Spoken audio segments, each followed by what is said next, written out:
The debate over gun control, well, it's a hot topic right now since 9 people were killed while at a Bible study at a church in Charleston. News 13's Beth Bruce Wall is going in depth, taking a look at both sides of the argument. Going in depth right now with Congressman Alan Grayson. Thanks so much for coming in today. Thank you. Obviously, the big story this past Thursday was the church shooting in Charleston, South Carolina. That afternoon, immediately, President Barack Obama made a statement and talked about gun control, okay? And an idea that has supporters, yes, but also there's a lot of people who are opposed to this. So is there a balance?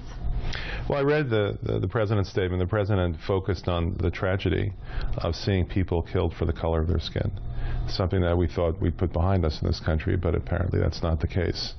The president did say that there needs to be a national conversation about what to do to solve the problem, and in most people's minds, part of the problem is that it's very easy to kill large numbers of people quickly with some kinds of weapons.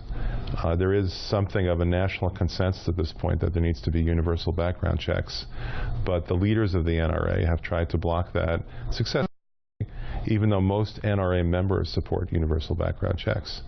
The real answer is that we have to be much better about who it is who gets to use guns. In this country, you need to take a test in order to get a driver's license, but you don't need to take a test in order to buy a gun. Anybody can walk into a gun show and get a gun, and that's not necessarily the best way for everyone involved.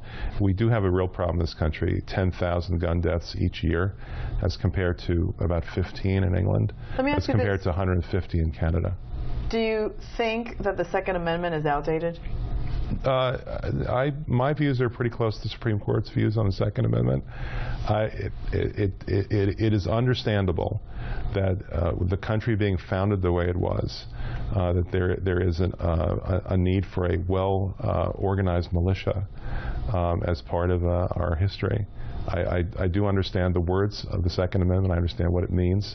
The Supreme Court in the Heller case said that part of what it means is to have a low-caliber, non-automatic weapon in your possession for self-defense at home. And that's the Supreme Court's interpretation of what the Second Amendment means. That's not the same as facilitating mass murder through highly automated weapons that can kill very quickly.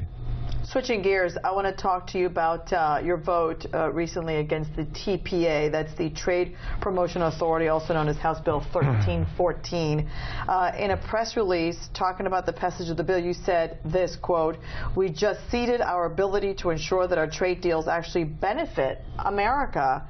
Explain that a little bit more, if you could. Well, sure. We've done this experiment on ourselves, this surgery on the U.S. economy for the past 20 years called free trade. It started with NAFTA. Before NAFTA, we never had a trade deficit of even $135 billion in any year. But every single year we've had trade deficits of more than $135 billion. In the past 14 years, because of these trade policies that have been imposed on the U.S. economy, because in the past 14 years, our trade deficits are the largest in the history of the entire world. No, not our own history, but the entire world. We've accumulated a trade deficit at this point of $11 trillion. How did we get here?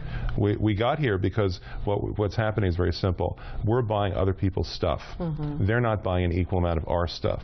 Instead, what they're doing is they're taking the money that we give to them by buying their stuff, and they're using it not to buy our stuff, but to buy our assets.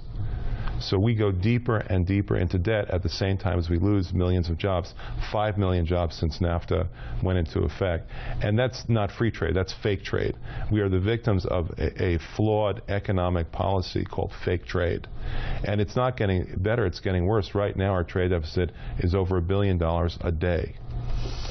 This needs to be watched closely because we could be in a whole lot of trouble, this country, if we don't watch it. Thanks so much, Congressman Alan Grayson, going in depth here on News 13.